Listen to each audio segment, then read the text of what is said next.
আচ্ছা ঋতুর কাছ থেকে যাই। ঋতু, আপনাকেও কিন্তু মানুষ অনেক ভালো চিনে, একদম যে চিনে না তা না, যে জনপ্রিয় আপনিও।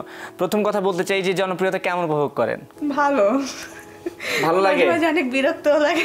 কখন বিরক্ত লাগে? যখন যখন আমরা একটু ফ্যামিলির সাথে বের হই তখন হচ্ছে আমাদেরকে প্রাইভেসিটা দেওয়া হয় না। আমরা বলি যে যেরকম খাবার খাইতেছি তখনই হচ্ছে ছবি তুলতে হবে, যে বলি যে একটু পরে তুলি না, ইনস্ট্যান্ট তুলতে হবে, না তুললে তখন আবার অনেক বাজে বাজে কথা বলে, উল্টা আবার বলে ভাব বেড়ে গেছে এটা সেটা।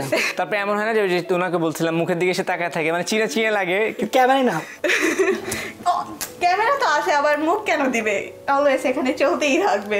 আচ্ছা বুঝতে পারছি। তবুও এবার আপনার কাছ থেকে একটু গল্প শুনতে চাই। আপনি তো ছিলেন, যেহেতু রাকিবের শুরুর জার্নিটায় আজকে পর্যন্ত আপনি কিন্তু চোখের সাক্ষী বলতে গেলে, আপনার কাছ থেকে ভাইয়ের এই পরিশ্রমের গল্পটা একটু শুনতে চাই। আপনার কাছে কেমন লেগেছে? এটা তো আসলে বোঝার মতন, বলার মতন না, যেটা সবাই কষ্ট করছে কম বেশি, হয়তো ভাইয়া একটু বেশি করছে, হয় কি সত্যি ভাইয়া অনেক বেশি করছে, নাহলে তো আমরা এই জায়গায় আজকে থাকতাম না, আর আমাদের মাথায়ও আসতো না এইসব জিনিস। তো সবাই কম বেশি কষ্ট করছে, যেটা বলার মতন না।